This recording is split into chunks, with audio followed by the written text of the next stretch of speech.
Oh, okay. I think it's working now. Let's see. Just making sure. That's the first time it's ever did that to me. He deleted the screen. Okay, yeah, it's on now. Hello, everybody. Okay. Good afternoon, everybody. Can y'all hear me? Loud and clear. Okay, cool. Peace, everybody. This is your brother, Mr. Holipsism, and I'm back in the States after having traveled to Liberia. And I'm with my people who went with me from the Liberia Legacy Foundation. And we just wanted to give a recap on what our experience was while we were there. And I'm going to let Deontay go first because he's just brimming to tell us what he felt about the trip. Good afternoon, everybody. And first off, I want to say it, it was just a wonderful experience being in Liberia, being in Monrovia. Um, and not just Monrovia either. We went to other places as well. I had nothing negative to say about the country whatsoever.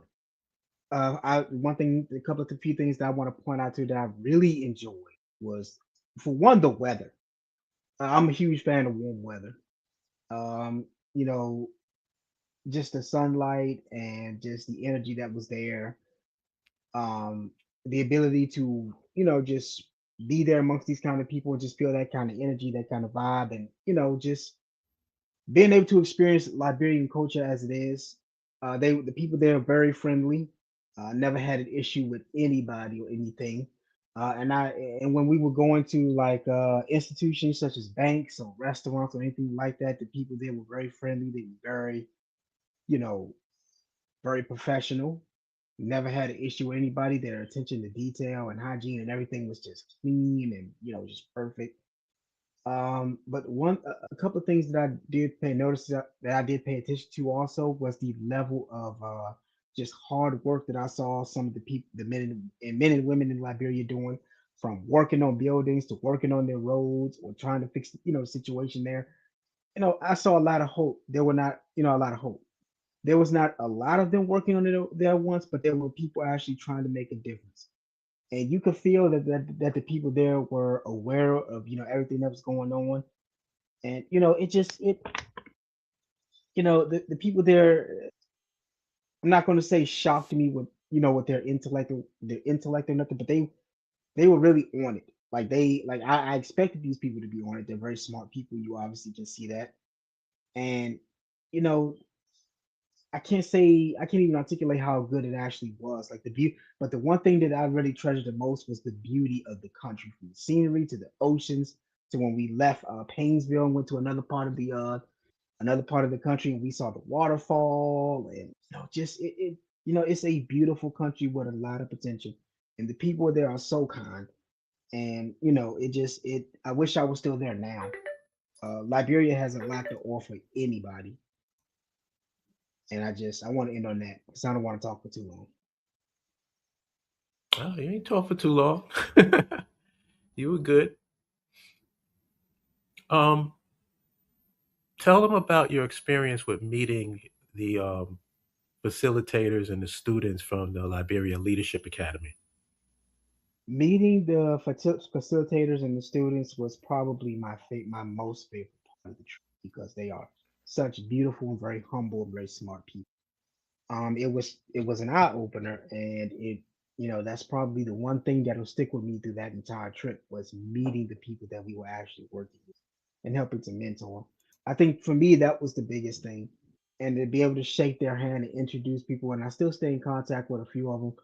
We talk here and there, so um, it's that was probably my favorite part, was meeting the facilitators, getting to know the students.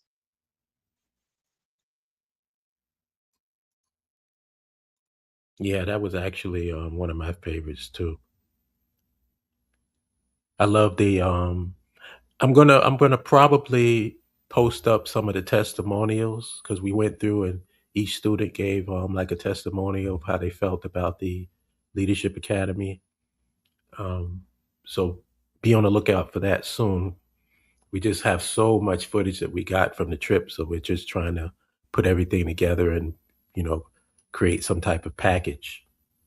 But that definitely was one of my favorites, like actually meeting the students and the facilitators, because we've been dealing with each other for like 3 years and we haven't actually met. Everything has been virtual. So it was good to finally meet them and for them to meet us. And I just love the energy. Everything was good. And it just shatters this whole myth that Africans and African Americans can't work together and all this other BS. It's like, you know, I think that people, what's that old saying that when you're looking for an excuse, you'll find one. You ever heard that? It's like everybody, Oh, when people don't definitely. want to do something, they will find any way not to do it. I mean, look at what we were able to accomplish as just working class people here in America, working with boots on the ground people in Liberia, and what we have been managed to accomplish in 3 years. No fanfare, no social media blow ups or whatever. We've been doing it offline to the point where people have come on my channel saying, "Yo, what happened to you guys? I thought y'all was going to Liberia." It's so funny. Yeah, because once Everybody, it's the same thing with the Rwanda trip. Everybody was, "Oh, when you going to Africa?" As soon as you go, there's nobody. Those same people just disappear. yeah, you don't Just hear from them disappear. no more. Yep. So we got let's see, our sister calls in, and we got Mike. What happened to Emoji? I thought I saw him. He He must have might be fell having off. some. Yeah, he'll be back. We all know him. Sister Call, did you want to say anything, or did you want to wait I mean, and I was just to? listening, just getting it all in, let everybody get through. It wasn't my first rodeo, so Okay. I'm more interested in hearing the feedback from y'all, and see how, um, Mhm. and then I'll come in. Cool. No problem. No problem. Um. Well, let me go since nobody else is on at this time. My absolute favorite part of the trip was the students and the facilitators, and that's not to downgrade any other part of the trip because I love the whole thing. I love the rally we went to, um, Unity Party rally. I love the food. I love the people. Um, oh, let's talk about the traffic. Now that was an experience, right, Deontay? Yeah, man, the traffic was wild. That That was was that was yeah. pure chaos, especially like at night when we were riding it. And then there was something that they Oh, did. It was something that was done that I've never seen before. You know how you have the two lanes, right? Where the cars is coming one oh side Lord and the have cars are mercy. going the other side. The Yeah. people were creating a third lane onto the oncoming traffic. I was like, I'd never seen Oh, that before. That was crazy. But you know what I loved? And the one thing that I loved about just Liberia in general is the energy of the people and the energy of the land. It's like I wouldn't want to change that for the world. Now that doesn't mean that I like chaos. I mean there has to be some order because there are, fatalities that occur when you have that much chaos. It's just inevitable. But right. I if I could have some semblance of traffic control and order but keep that same energy, I would love it. I would love it. I had no problem with the energy of the people. It's just that yeah, we got to do better in terms of traffic control. We got to do better in terms of the road and highway system because you need more. I guess Ronan is better equipped to talk about this than me, but he said you need like these outlets so that it's not just one main road. You have different roads leading into the one road, so it's that way it doesn't cause that much traffic. You know, I'm not saying it in probably the Right. correct They're way, but they're that's called basically what it is. yeah, they're called feeder roads, roads that feed Yeah, into other roads. Basically, Mhm. we're so used to it, we don't need terms, right? Because you have exits and on ramps and side streets and all that. The infrastructure is integrated in most of the country, in the most of the U.S. So we don't even think about it to even come up with, have to even worry about it being called feeder roads and frontage roads, and we don't Mhm. think about it. We just know that they're there. Yeah, but it was interesting. And and strangely, it seems like it's like it has its own internal rules. Like everybody seems to know what to do. For an outsider, it may look like chaotic, but it seems like the pedestrians and the cars, they know how to interact with each other for the most part. I know that they say they have certain, it has a certain amount of fatalities, but it doesn't seem, based on what I saw, it's like it's a miracle that it's not more. But they seem to know how to handle it. It's a lot of fun. But oh, let me get back to the students. Yeah, my favorite part was listening to the students tell us how much the class has affected them.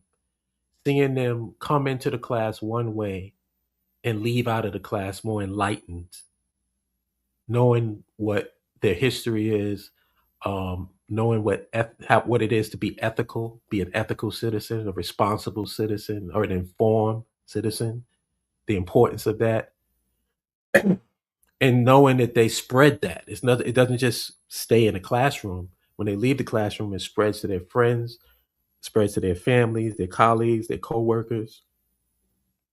So I feel, mm, how can I put this? I'm not trying to get too personal in this, but I'll just say this without getting into details. Because of the personal things that I've been going through, it really inspired me. It made me feel like I'm doing something. Because, when you don't get to see the results of what you do, sometimes you feel like, what am I doing? It's just human nature.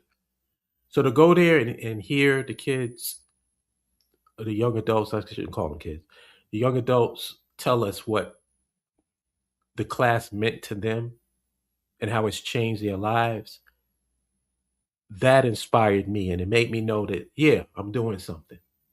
I'm a part of something. I'm on the right side of history. And that's what I got the most out of by being there. And everything else was just cherries and whipped cream on top. I hope that makes some level of sense. Yeah, it does. And one thing I want to point out to you, you mentioned touched on a minute ago about the cuisine in Liberia. And I'm not talking about the junk food that I ate. I'm talking about the real food that I ate. The fish, the cabbage, like the way they do like their traditional meals. That was fire.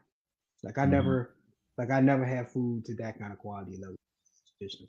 That is good. That was good. Yeah, somebody says, I think it's Debari says, I have two lives going in simultaneously. Maybe, I don't know. I'm totally confused. A lot of technical difficulties when I first started that I didn't have before. So it might be two lives going. I have no idea. But since this is going good and everybody can hear, that's all I'm concerned about. I want someone else who was on the trip, Emoja, to give their thoughts because I already spit my hot 16. I'm waiting for my cousin Larry to call in too.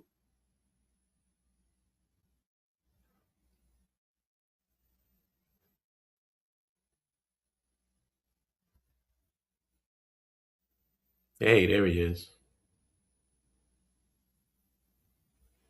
What's up, Emoja? Can't hear you. You're on mute.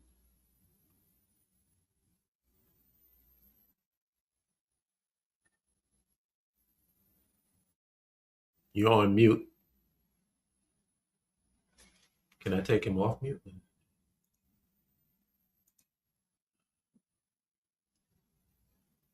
You should be Oh able no. to. He has to You have to unmute yourself. I can't do it. I don't know if you can hear me. Ah, there he is. Yo, I didn't realize that the camera was that the camera was up. My headphones is tripping. I can't hear y'all through my headphones. You can't hear me? I could barely hear you. Hang on. Oh, they're giving us the technical difficulties. There's a there's a up arrow on the microphone icon that can help you switch from like the phone audio to like the Bluetooth audio. Try doing that.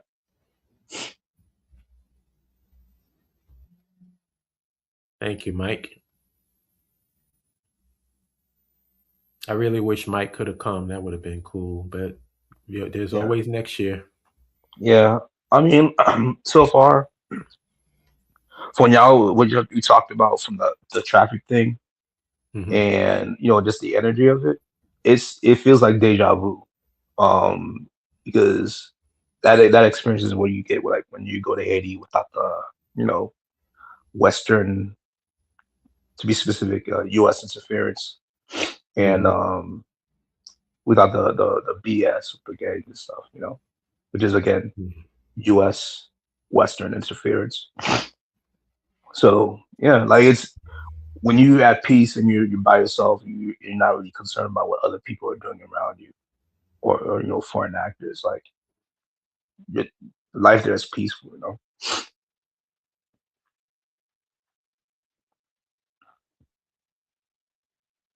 Eric Sway But says just came in, Mr. 16. How was the conversations with Liberian politician? Um, I think I want to get Carl to talk about that.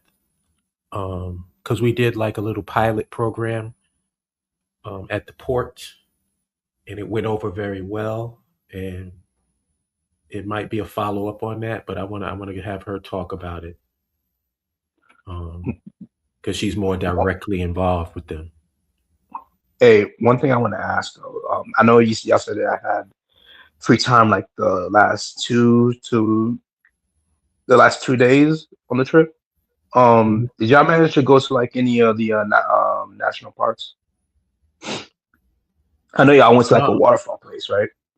yeah, national parks. I don't know. I don't. We didn't get a chance to do that. Okay. That waterfall is a hiking trail, but we wasn't really prepared to hike. Hmm. But just note to self: next time we go, we could definitely do that. Yeah. Peace, mod Yeah. forever.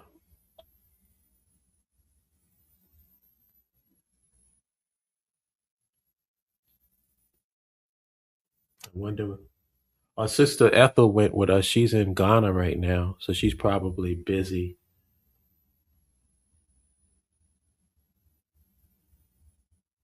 So the one we're waiting for is Yamoja, and we're waiting for my cousin so they can spit their hot 16. Let us know how they felt. But man, I can honestly say I've been to Liberia. That is cool. Now the next thing is gonna be, well, you ain't been to Ghana. Oh, one curious question. Um, when you flew over the Atlantic, did you see Atlantis? No. Nah, I saw clouds. Oh, okay. The next one is gonna be, well, why you ain't stay there? Where they going? The overall impression Eric wants to know. My overall impression that I see a lot of growth and potential, and as bad as people make Liberia out to be, I'll just say this: it's not as bad as people make it out to be. Even the infrastructure and the stuff that people complain about, it's basically having the energy to just address it and focus on it and take care of it. Mostly cleanup. Mostly cleanup. I wish I could get the New York sanitation department there for a day, and they could work wonders, just cleaning shit up. But my overall impression is, I want Liberian. I want to be a citizen. I want that to be my nationality.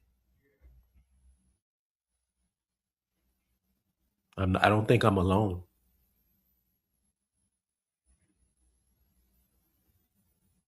Deontay.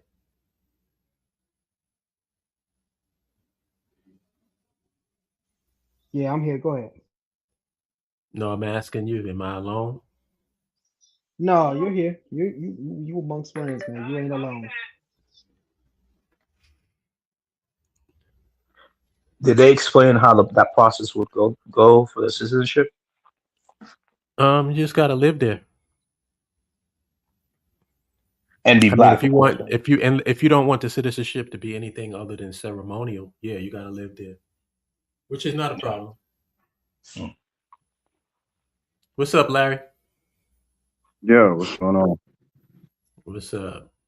Emoji's having some technical difficulties, so while you can talk, because everybody done gave their little hot 16. How did you feel about the trip? Oh, the trip was great, man. I had a great time. We did had a lot of fun with the students. Had fun with the senator. The country itself is beautiful, good people. So, and the food was excellent. We ate real good. So Oh yeah, that's always a plus. oh yeah, Good food is always a plus. So nah, we ate good. Just a nice, smooth time, man. I almost stayed, but I was like, nah, I could go back anytime. yeah. Larry's known for staying.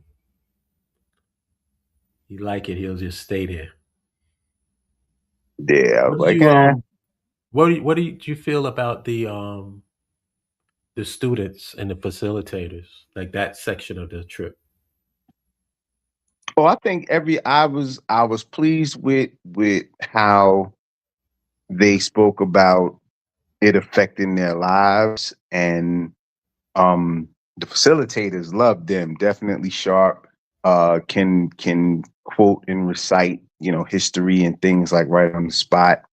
And the students all were really, really receptive and just hungry, man, hungry to learn more.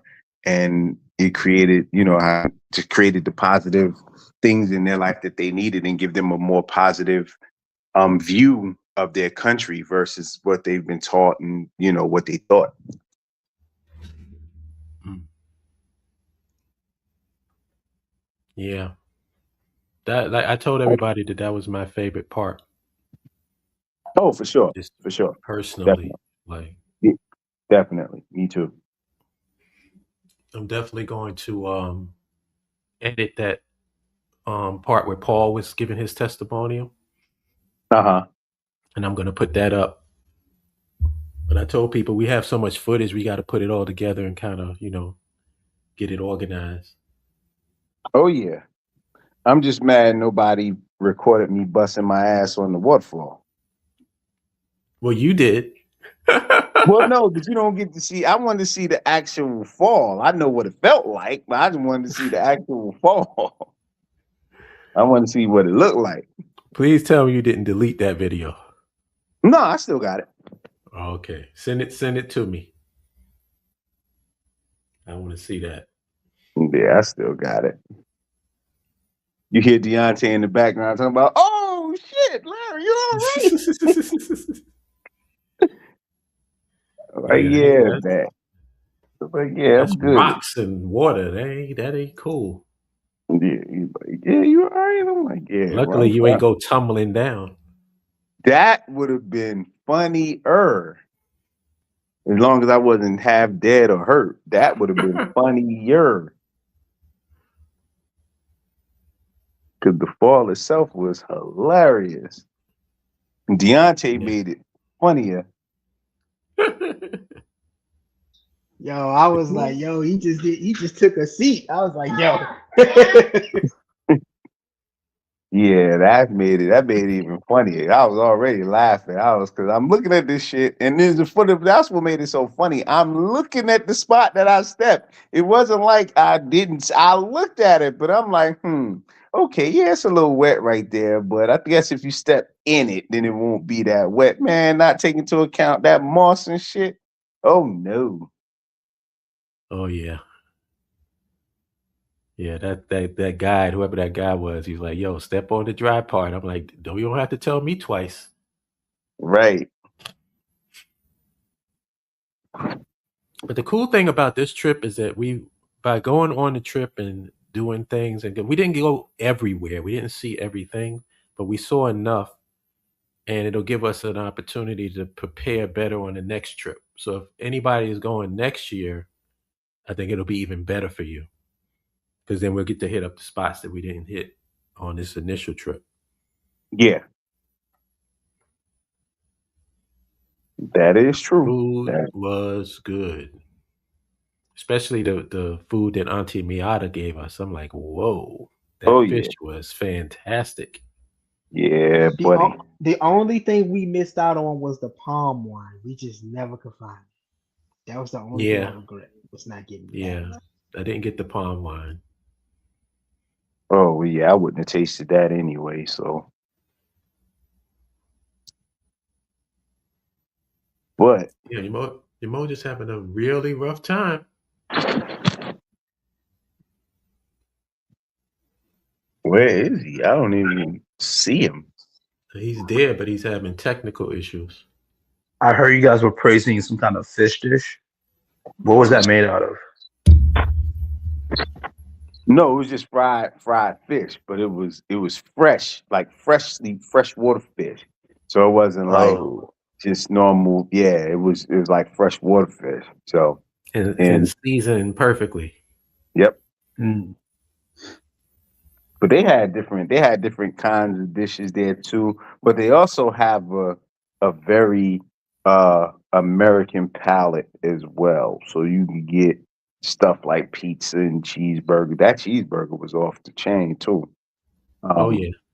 but you can get like very regular food. sounds good. Yeah. Because every now and then you get a taste for a burger. So when I was there, I was like, man, I want a burger. So I got a burger from this spot. What was the name of that spot? Calabash.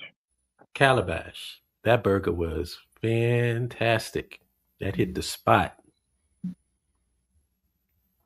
Is it one of those where like they ground the patty like probably like a day or that very day? Yeah, it looked like they made the patty themselves. It wasn't no pre patty. Yeah, nah, it was like Yeah, like made to order. fresh. Yeah, that's the Did we best go one. to the Decor Hotel? Did we? No, We didn't. Okay. Oh, wait a minute. Hold on. Let's see. You got Jabari in the house. We got Ronan in the house. They didn't go on a trip, but they're here to show their support. It Somebody sucks said because fufu and burger. What's fufu? isn't food. Fufu is a traditional part of African traditional cuisine. It's in West and it can be in East Africa as well. I know in Tanzania I definitely had it. I had it quite often. It's kind of like a dipping kind of thing. You could wrap your meat and stuff up in it and dip it. It's almost like grits. Not like in the traditional sense, but like it's like It's, dough almost. it's grainy. Yeah.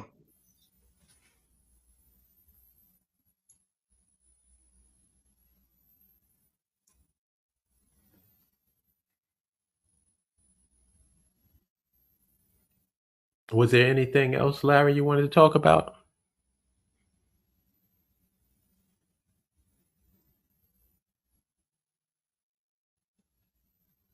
Hello? Hello? Can y'all hear me? Yeah. Did they fall off I again? think Because I think he dropped off. I So still see him. I wish Oh, there's Call. She's back. yeah, we can hear you. Yeah, I think the signal is just bad. Yeah, Yamoja hasn't had a chance to speak, man. That sucks. I'm here. I'm just really frustrated. Mm. Can you Um, hear me though? I heard the last I heard Big Brother Larry talking for like 5 minutes. That's what I heard. Trying to get my headset to work and couldn't hear y'all. And I really don't like this talking to y'all on speakerphone and can't even. Yeah, it just feels awkward. But it's the Oh, best I could do. Hello.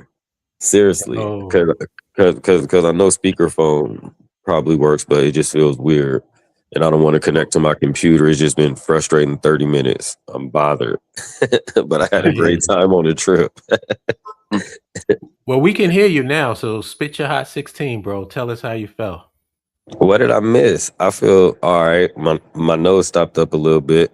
I can't get whatever in my nose out, but I feel great though about the trip. I feel really good. I don't know what I missed. I know I got to go back and listen to my brothers. It's Nah, called Well, here. what? it's about what you felt, not what everybody else said. Um. Okay. Well, the hottest of the hottest 16s that I would say is that like from what I didn't expect. Like it was my second time on the continent, and the first time I remember the first time I went to the continent, I wasn't thinking like it's gonna be like streets of gold and giraffes and everything feeding me bananas and stuff or something like that, right? So when I came to Liberia, just from what I know and from what I seen, especially online, I had no expectations, right? I was just like, I want to come see the people, see the students, see Liberia, get the experience. But especially after the first couple days, oh wait, let me let me go back. When we got off the plane in Monrovia and got in our ride. And if y'all remember, it was really dark, and now we kind of more familiar with the roads. Y'all remember that road? He had to drive slow at some spots, really careful. It was a couple broke down cars, so it was like, damn, right? And it was dark, so we couldn't see anything. So it was Right. like, dang. Then we got to our spot, beautiful pool. I'm talking about right by the beach. I immediately like walked towards the beach. The gate was like, but I was like, man, I'm talking about everything was perfect, literally. Like right when we got to where we was actually living at, I was like, this is it. Like personally, right when I got there, but but the further we got into Monrovia, into like the middle of like old Monrovia, and when you start seeing like more street signs, you start seeing more power lines, you start seeing more buildings, you start seeing more commerce, and it's just like, dude, a lot of this stuff is already here.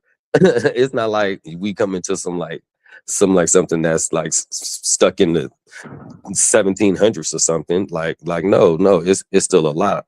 Every other street seemed like it was a gas station, a store. I was like, man.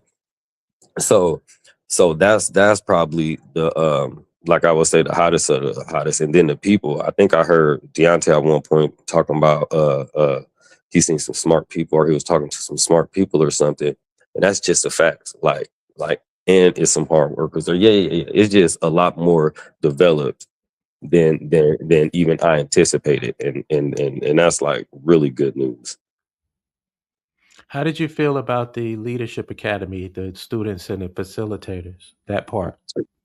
I think I said a couple of days ago, I'm like, now that it's over with, now that I'm like, because wasn't there long enough, obviously, I'm upset that we didn't at least get to go, because we were supposed to go to the beach with them at least one day, and we didn't even get to do that. I'm upset we didn't spend more time, because it ended up being, because they was there, right? So it was like so many of them.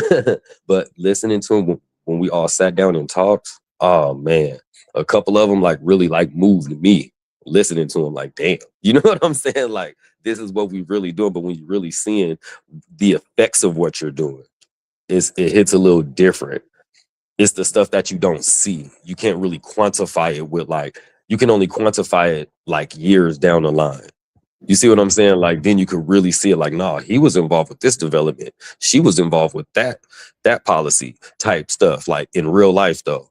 And so that was really amazing. I was very impressed, especially comparing them to other members that I've seen in society.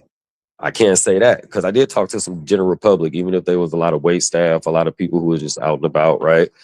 people driving us and stuff, security, right? But no, the Leadership Academy is damn well impressive. And then especially when I learned the dollar conversion, I think it was somebody who was like, man, so we actually paying some people to be middle class. How about that? We got some Right. actual in real life though. Like I actually love it. But yeah, man, it was a all around great experience. It's really too much. I started to write my first day there. I ain't write nothing but 2 sentences. I was just so just involved in what I was doing. I'm really upset. I wish I was better disciplined, like had a plan to like document it better. I even told myself I was, and I didn't. We got a lot of pictures and videos, but the actual experience, and I know it's gonna be another one and another one and another one. And then he want to call me right now. He better not be calling. Somebody calling my phone. Hang on, let me make sure. But yeah. Anyway, you're gonna have to ask something because if I would just ramble about my experience there because I ain't even talked about going to the National Port Authority, or I can't remember the other building. What is it called? The actual his office when we went to the senator's office. What was that building called? I can't rember. The Capitol That building. The the Capitol. Capitol building, the Capitol building. Yeah. I ain't even mentioned that. Like that whole day right there. Yeah. Anyway, let me stop before I start rambling on. Nah. Ramble on, bro. Ramble on. Let everybody know. So I think this was day. I don't even remember. Don't even matter. But it was like in the first week, and there was a training at the Port Authority. Now, this is the National Port Authority. I can't even explain how important the any port authority is. And the sister call who was our leader, like our leader liaison, whatever you want to call her, our hostess, whatever you want to call her, while we was there, laid out the red carpet. We immediately go to the back of the room. I can't get into the details of getting in and everything else, but we go to the back of the training room. They grab us. They no, y'all seats is here in the front, and calls in like the middle doing a training. She's on like a little podium thing doing a PowerPoint presentation. It was, I can't remember. I know I remember the most about morals and ethics, but it was I can't remember anyway. And but we talking to the like people who run in the Port Authority, and she's doing the training. We get to witness this. Like, just yeah, I can't word. This is one of the ones where words don't work to me, right? Like, just to be there in that moment. And then from there, we go to the Capitol building. Now I know what to call it, right? Every time I mention, I don't know what to call it. Excuse me. We go to the Capitol building and meet a brother, and I'm gonna try to tell this story as quickly as possible. But I told this story to him in his face, like literally a few days before we go to Liberia. I'm on my Facebook, and I'm following like a bunch of different Liberian channels, and this one has 4 politicians, 2 on one side, 2 on the other side. And one side is saying, you had this much money, where did it go? Basically, he's like confronting him about where did this money go? This is a public hearing. And the dude is rambling and everything. So we get to the Senate office, and I start seeing the pictures, and then I see the dude. I'm like, dude, do you know? I tell him in his face, I was like, do you know, unbeknownst to any of us, I seen you in the video, and the video was like 3 years old, from like 2022. But this is the brother who's like standing up for the people of some other county, confronting the brother like, where is this money going though? The national budget say you had this money, where is it going? And it was just like, for me personally, like just a moment in time that like, yeah, I can't really explain. I wish I could have like really got the pictures I wanted to with him, but this is actually a government official. I can't fanboy out like I wanted to.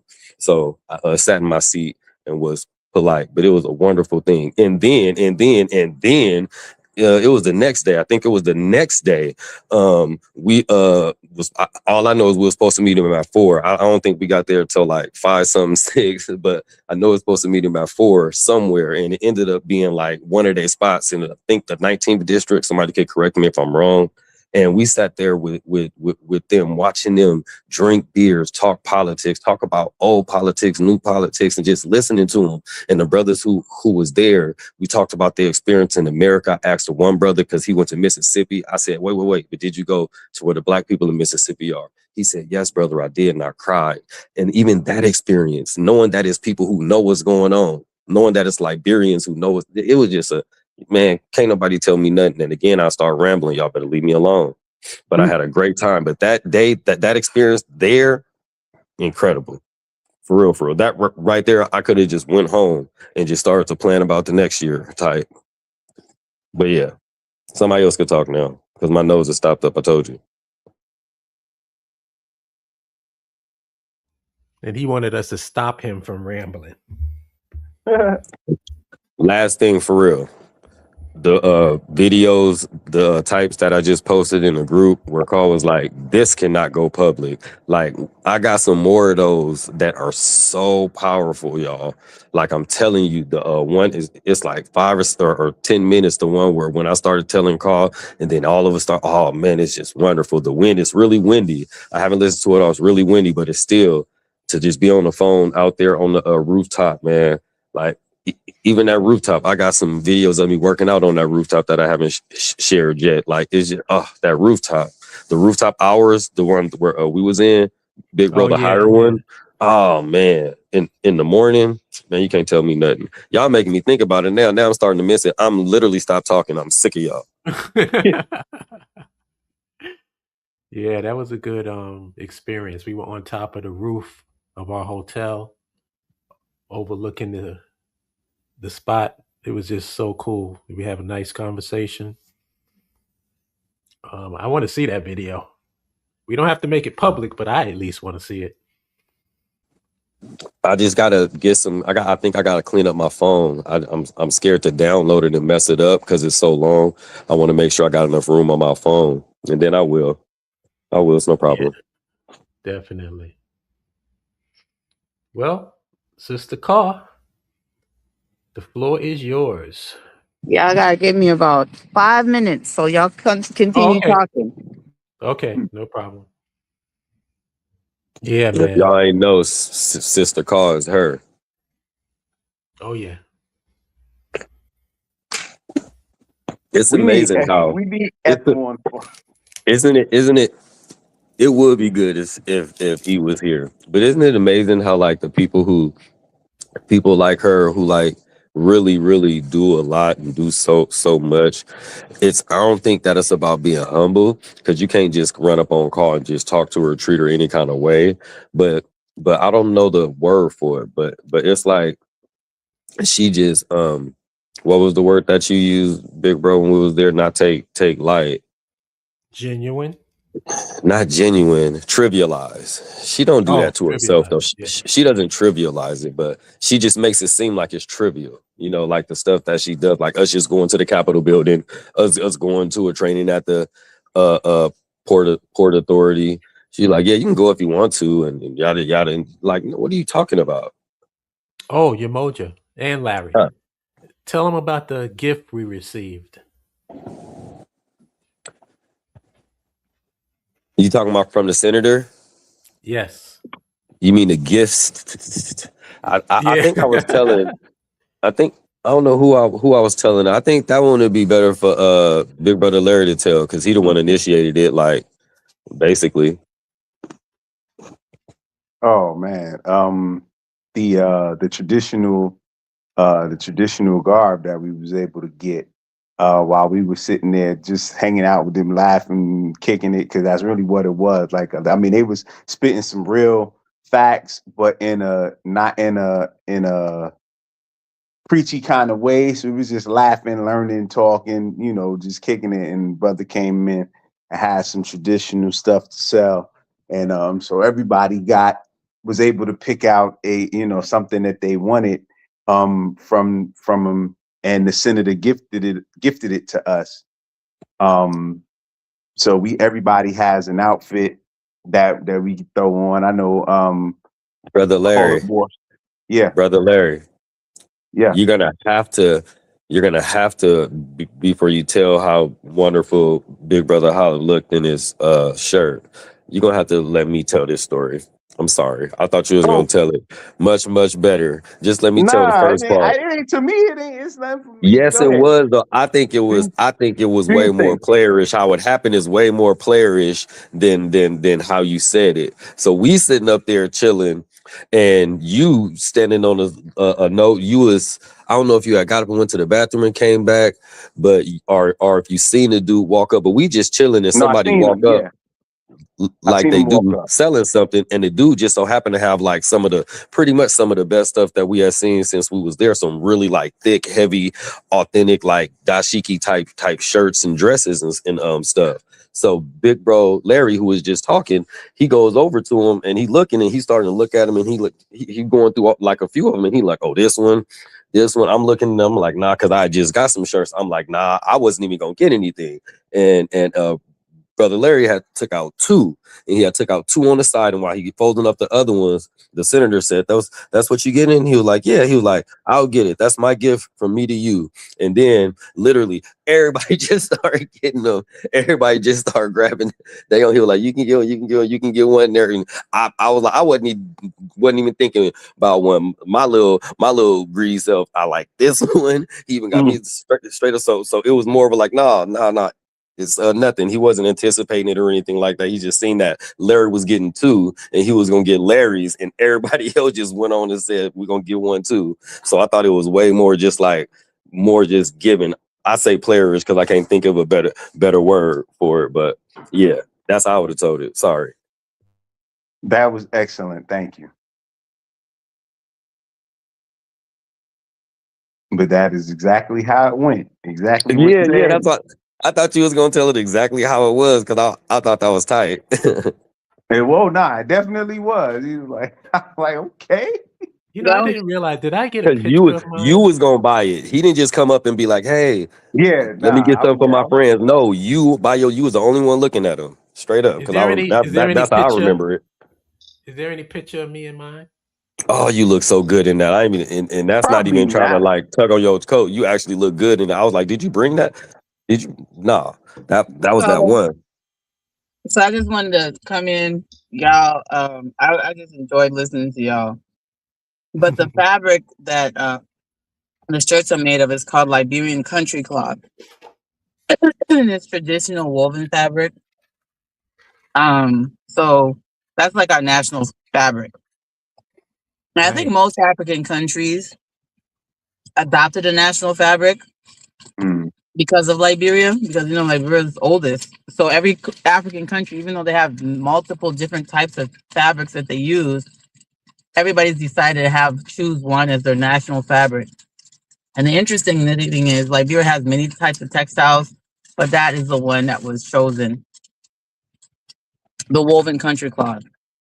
And Do then you know now it why has I to know be. she's? Do I know why I know you accurate sister? Because one of the shirts that I got from when we were in, I can't remember what street we were on where me and Deontay had walked to the beach, but I seen that same cloth style like somewhere else when we was in the middle city of my robe. I was like, wait a minute, I got a shirt that looked just like that, and it was like Mhm. it was something different, but it was the same like cloth though pattern. It was Yeah. just So thought it was that's what we interesting. do. But besides that, I just really enjoyed kind of seeing Liberia through your eyes for the first time. And I didn't really expect anything different because I had been around y'all and I know how cool you are. But some of the feedback, excuse me guys, that I got from people was these Americans are different. And these Americans are different from other Americans we've interacted with. They weren't arrogant. They felt like they were part of us. They treated us like they were coming home. That's y'all gotta excuse me. I also am coming down with something, but or am down with something, but that's such a powerful piece of feedback from people that when you go somewhere and you're not acting like some ugly American tourist, which unfortunately a lot of black people do when they travel.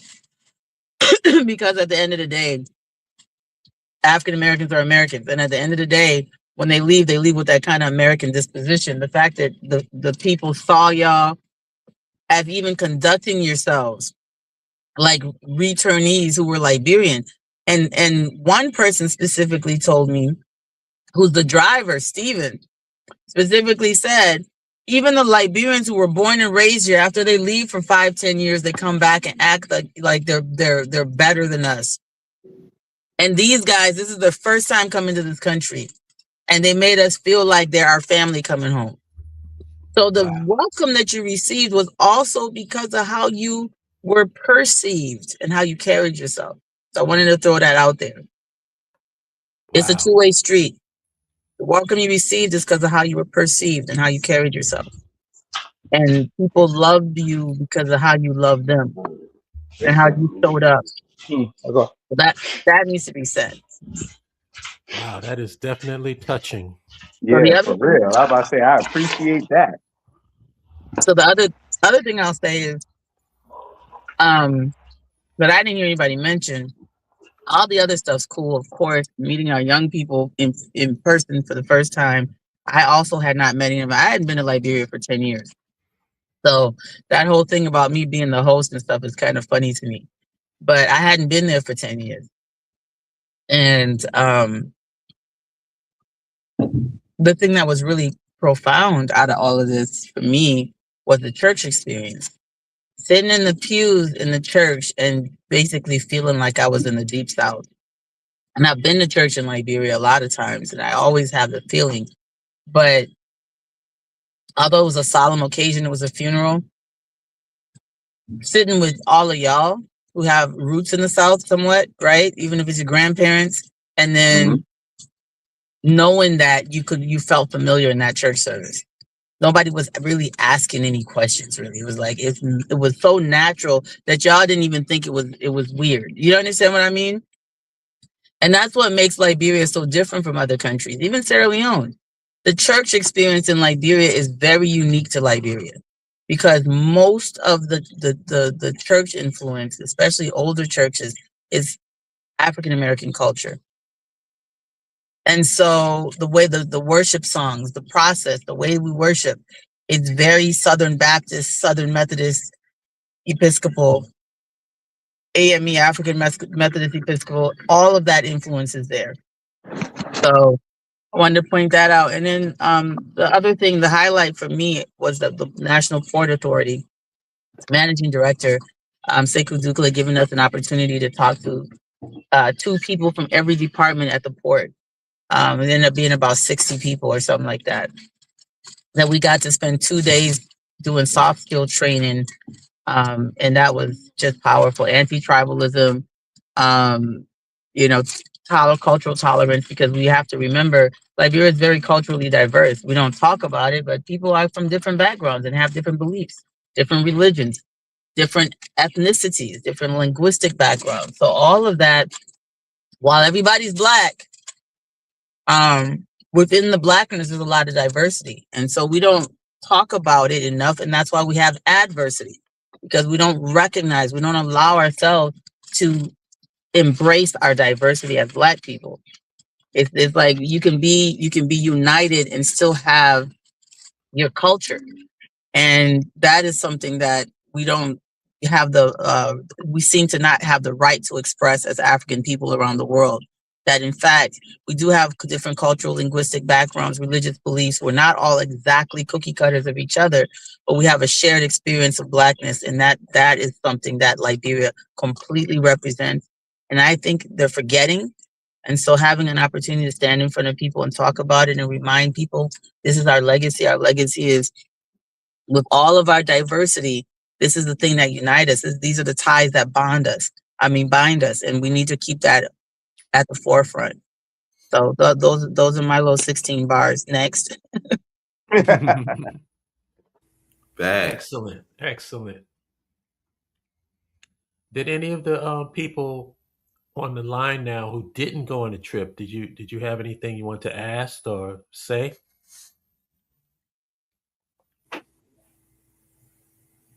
Was this trip more of a confirmation of everything that you kind of before the trip was the trip more of what you like confirmed what you had anticipated, or this sort of changed what you anticipated when you actually went there? This is like, wow, okay, it's not what I anticipated this to be. I thought this was going to be, it's going to be some rough riding going on, some maybe a little bit of drama going on, or was it more of, hey, wow, like it's way orderly than I thought. There's things are not perfect, but it's not that chaotic hellscape that people keep portraying it to be.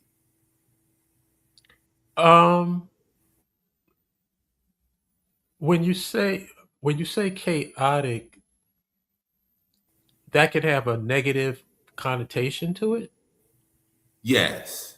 No, it was chaotic in a positive sense for me in terms of the energy. Like I really like the energy of the country. Like us riding in the truck going through the streets and the traffic, and it was chaotic, but in a good way to me. You know what I mean?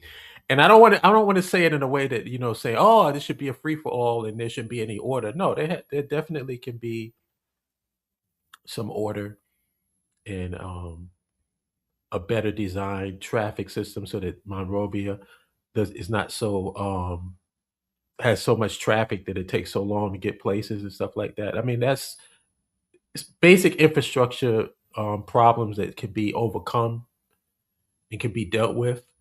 That's one thing. But one of the things that I think was more important to me was just the energy of the people. And I felt nothing but positive about that. Like I didn't come away or go there saying, oh, this is messed up. Da, da. It was nothing really negative to me. And the things that could be fixed are fixable.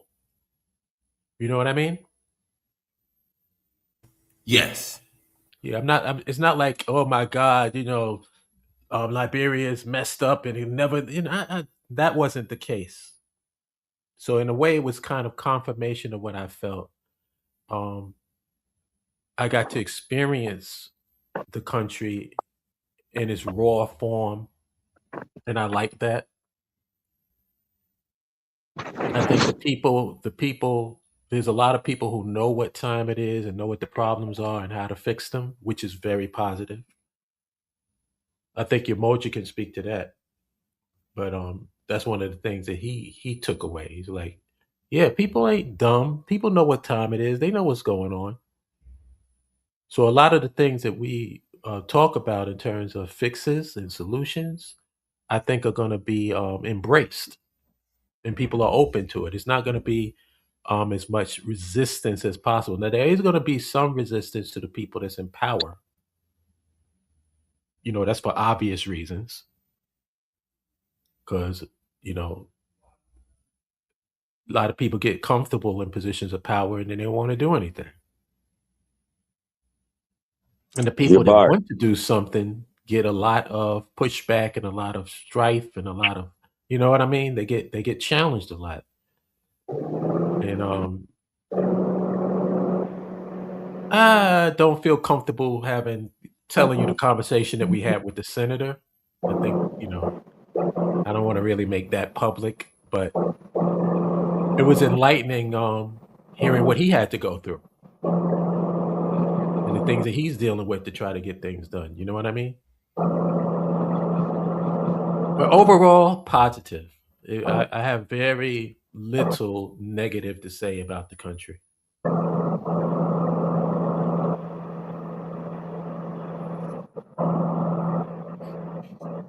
I have more negative things to say about the airway. Right. Oh, right. I do too. Like Oh, how in the oh, hell on an international trip are you going to pack a carry-on that's 12 pounds? 10 pounds. 10 pounds? Oh, Lord have mercy. And what makes me so furious about it is I'm on the plane seeing people lug these big bags into the carry-on. I'm like, well, what was the problem with mine? That's crazy. So that's my only issue is with the airline. I don't want to take Air Morocco no more.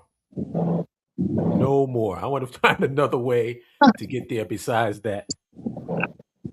I've been to Morocco. So that, Oh, we yeah, didn't even talk about Morocco. let's talk about that a little bit, Mark. Let's talk about the different ways we went because we took different routes. Sister Ethel went through Ghana. Mhm. I went through Brussels, and you guys went through Morocco. For people who want to go in the future, I think the reason you guys chose to use Air Morocco is you wanted to stop in Morocco and have a layover in see Casablanca, which was beautiful. Yeah, that was great.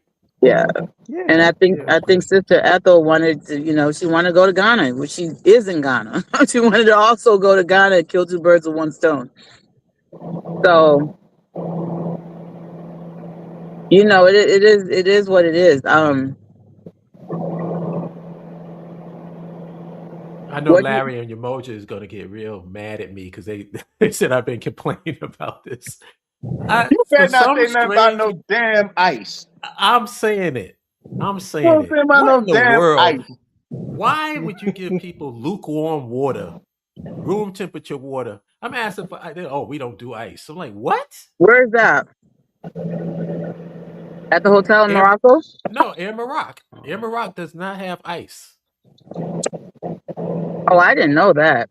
Yeah. So I'm asking for water. I'm drinking like room temperature water. I'm trying to get. I'm like, come on, man. That pissed me off. That really pissed me off. Air Morocco doesn't have ice? No. no, I didn't know that. I've flown Air Morocco before. I just never thought about it. yeah, it's a Muslim plane. Then the little, then when we finally got to Morocco, the ice How's the cubes we asked airplane for gonna were be like, Muslim? What are you talking about, man? no, I said then we got no, I said when we got to Morocco, we asked for ice at a really good restaurant we got to, and it was like these three small little cubes, and they were already halfway melted. So So No, you man. mean I won't get mad at the restaurant. They did give me ice at the restaurant, but on the hotel, not the hotel, on the airway, the plane. the Maybe sodas and all maybe of that was cold.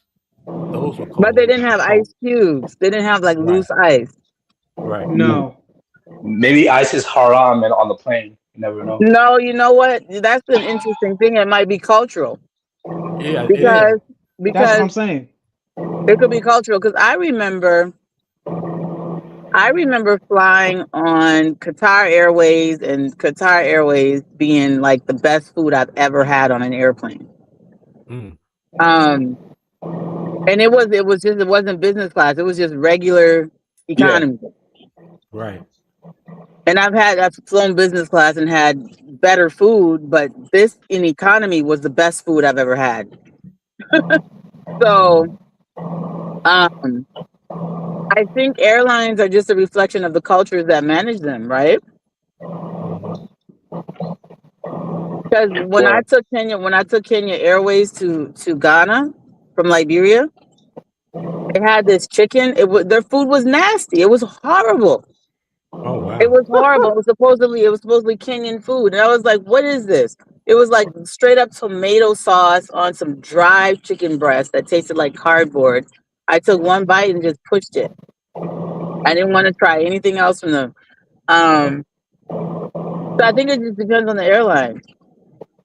Mm, I need for Air Morocco to get into the 21st century because you check in and then they're not mobile. So if they give you an option to download your boarding pass and then they don't accept the boarding pass, you still got to go online to the check-in and get a paper thing. They don't even have kiosks to get your paper thing. You still got to go see the people to get your yeah. boarding pass.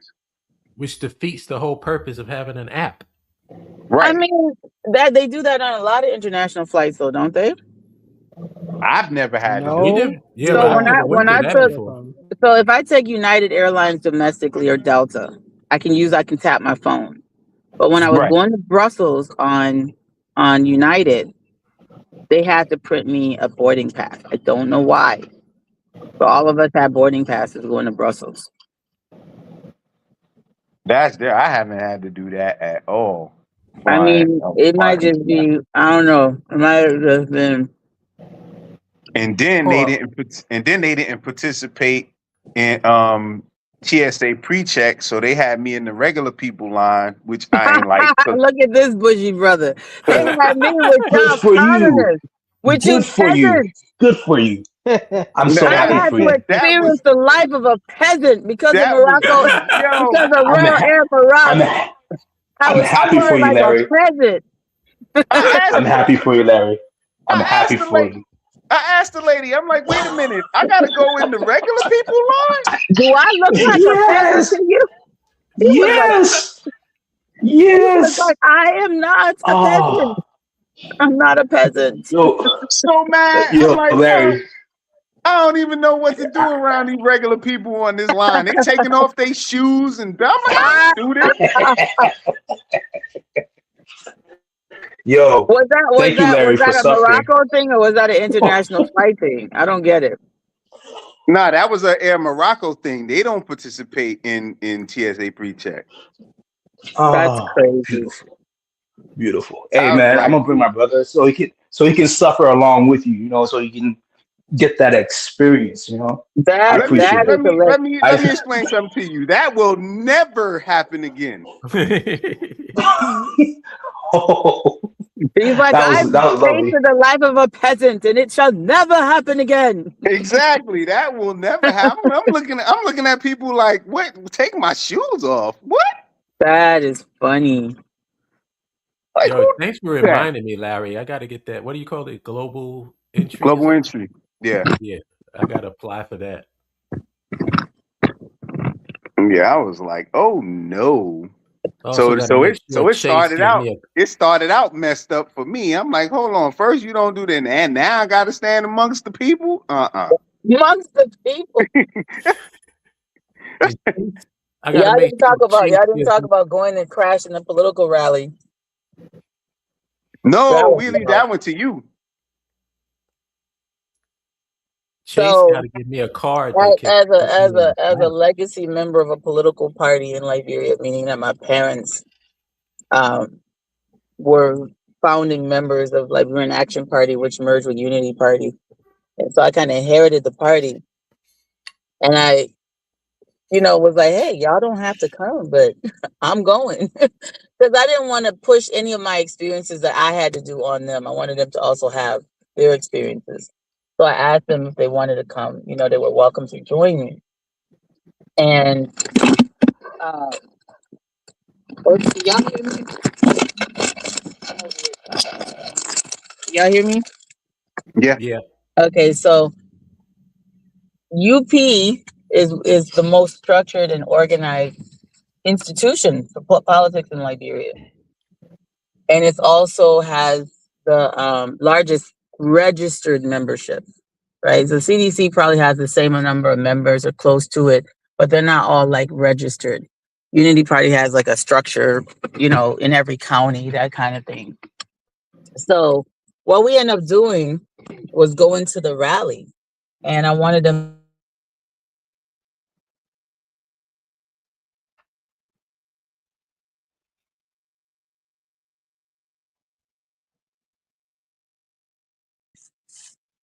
But it was a massive rally, massive rally. And so I just wanted to find out from y'all how y'all felt being in that kind of crowd and getting out of the crowd to kind of being a VIP point of view. How did you guys feel about that? And what were your thoughts? And don't worry, I didn't make them join the party. They just came as my guests. Yeah, people were asking us if we joined. I'm like, we're here in support. So what did y'all think? It was cool to me to see that many people basically like just on the same side and how much support that they have for the party that's in power. So that was pretty cool. Because they were really, really, really enthusiastic about about the people. I wanted to ask Carl if could CD what is it, CDC? That's the name of it. The opposing party. The pyromaniacs. Yeah, Congress for Democratic Change. Would they be able to hold a rally that big?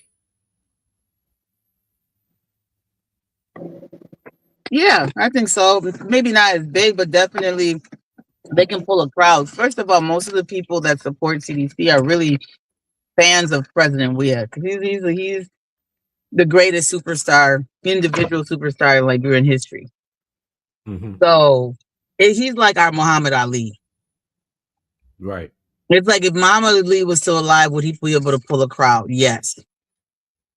But here's the comparison to Muhammad Ali stops there. Like they have the same, athletic greatness, whatever, but it stops there. Where Muhammad Ali was an intellectual.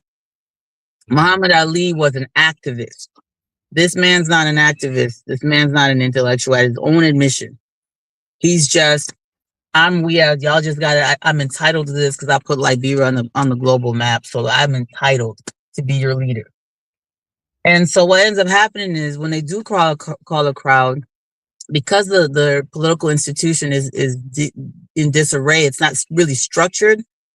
They have a lot of violence. Things get burned down. Anytime they call a crowd, you've got it's chaotic. Even when they were in power and they would have a rally, their own police apparatus would have to beat down their members for burning up the city. So it's like the vagabond party. That's what I call it. But that's my personal opinion. They love fire for some reason. Yeah, they're definitely pyromaniacs. The Nettie Burnell house got burned. They sound like They sound like football hooligans. Is that the case? That's Liberia? basically what they are. They're football hooligans. Oh, okay. A nation of football hooligans.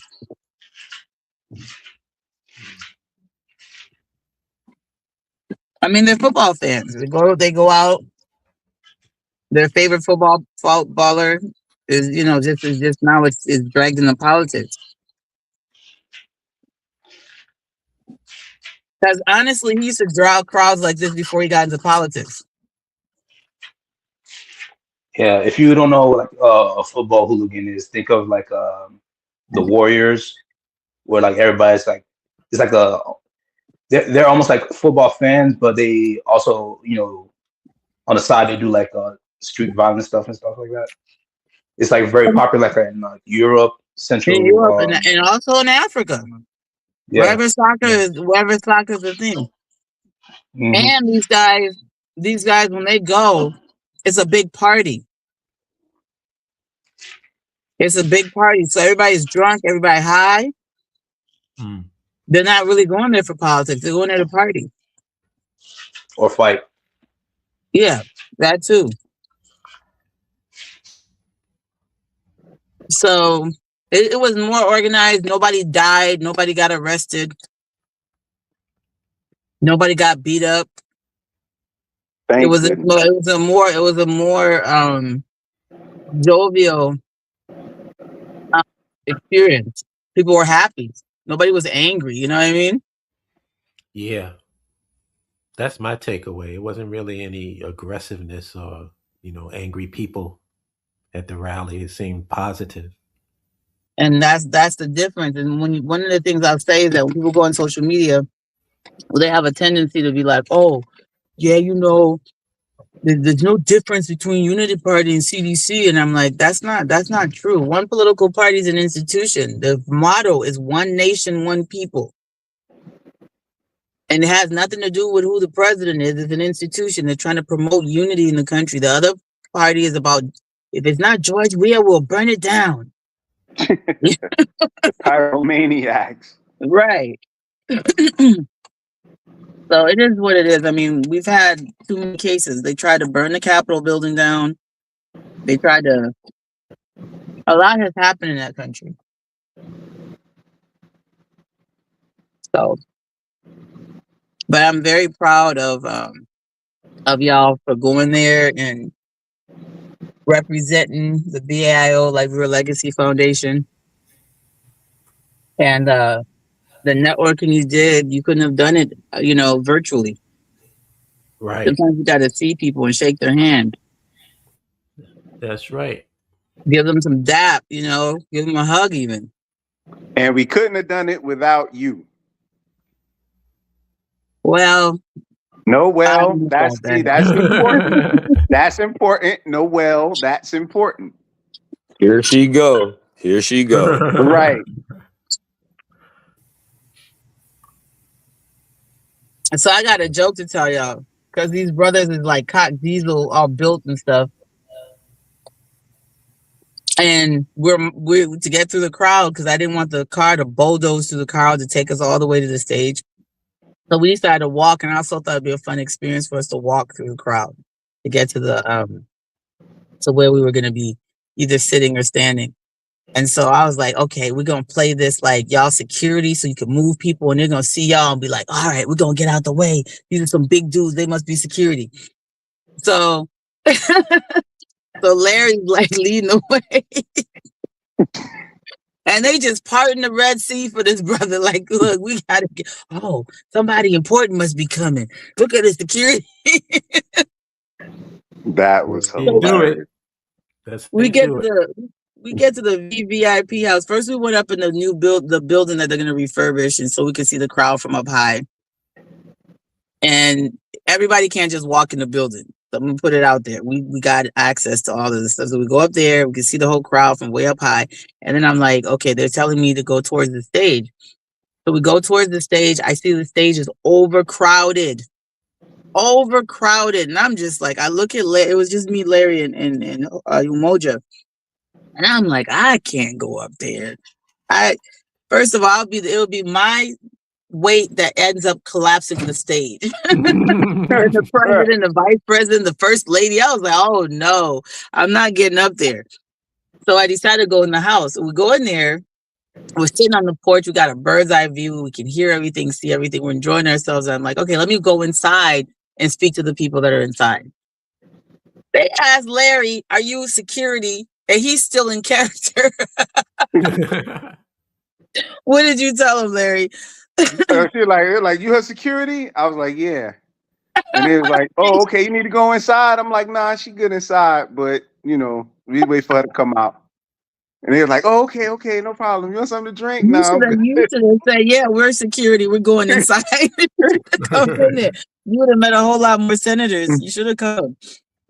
But that was funny. It was so funny. I really enjoyed myself, and I'm glad I went home after 10 years with you guys. That was a good experience. Yes, it was. Yeah, absolutely. Can't wait to go back. Yeah. Yeah, it'll be a lot of fun. More fun again. Hey, Stephen, we coming back. Oh, thank God, my brothers. Somebody asked, what was your favorite thing to eat in Liberia? Fried fish. Yeah. I agree. Easy. I agree with that. Shout out to Auntie Miata. Yeah, for real. 3 times. That fried fish. Oh, y'all want to tell them about the Nettie Brunel house burning? Did you guys already cover that? No, we didn't talk about that. Yeah. I mean, we don't want to say presume to know why it burned down, but it was just tragic that it burned down. Yeah. The school that we wanted to have is the brick and mortar school for the Liberia Leadership Academy. Unfortunately, burnt down. We don't know the why it was burnt or what happened, whatever, but it was totally burned down. While we were there. Yes. Oh, dang. Oh, you didn't know that, Jabbar? It caught on fire Friday night. Burnt to the ground. So Saturday evening we went there and there was still smoke coming out of the embers. Oh, you just finding out, Jabari? Yes. Yeah, we went there. We took pictures and everything. It burned down last Friday, and then Saturday after the rally, I was still dressed in all my rally regalia, and all of us who went to the rally, we went there to go speak to Auntie Miata because that's her grandfather's house. It's a 103-year-old house, and we went to go basically sit there with her. She was still in shock. So we went and sat there with her, and that's where the fried fish story comes in. So she was like, "Y'all want to eat?" She was like, there's a girl who has like a little restaurant right next to her house. She was like, "Hey, y'all get them some fish," and I think that was some of the best food we had while we were there. Oh yeah. Absolutely. Your that story kind of reminds me, or kind of reference. Actually, I want to kick it into one of the questions that Chima asked about Ducor Hotel, because I know that y'all probably didn't get to see Ducor Hotel, but it's just like, We saw it. We just didn't go inside. how does that make y'all feel seeing both like happen, Ducor and also like what happened when it burnt down? Like how does that like sort of like make you feel, or like what does it make you reflect on, or kind of emotions that it sort of initiated out of that? Like, So you got to pass Duca Hotel to get to the Joseph Jenkins Roberts Monument, and I think it was just me, Holup, and Sister Ethel that went there.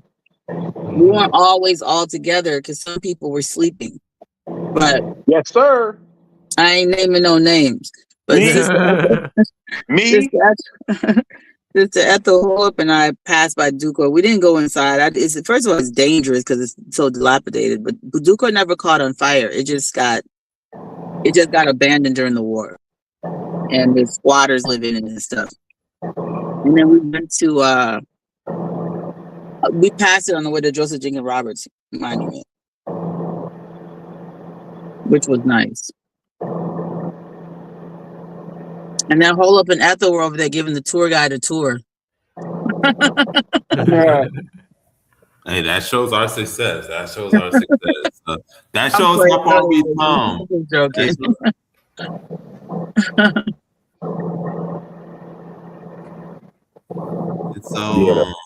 It's so refreshing that y'all went. Like, it's so crazy how far we've come.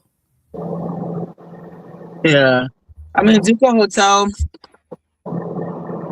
Is that built in the 1960s? Yeah, it needs to be torn down. Unfortunately, there's a lot of room for it. First of all, it does need to be torn down because the counterpart to that hotel is in Ivory Coast, and it's a Sofitel, which I've stayed in, and the rooms are too small. They're tiny. Because hotels built in that era, that's what they had, these little box rooms and long hallways. So something more modern can be built.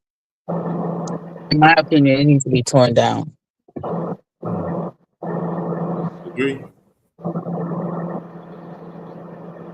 So that means you going next time, right, Jabari? I'm gonna yeah, I have to. I mean, I was supposed to have come, but unfortunately, circumstances had occurred, which made it an unfortunate reality that I couldn't come. So I'm gonna have to come next year.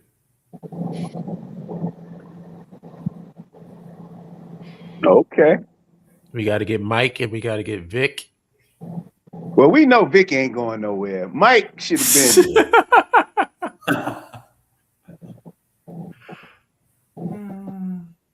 Mike should have been there. We know Vic ain't going nowhere. But yeah, y'all, I think we need to wrap it up. It's been like an hour and a half, so I think that's a good time. Cool. And next year we're going. So save up your coins, get your visas, get your shots, whatever you need. You got more than enough time. You got 12 months to plan this. Yes. Guess who don't need to do nothing except just get a ticket. There you go. Right. There you go. Exactly. Just be ready to go. So that'll be fun. Again. Well, it was a pleasure and an honor being with all of you.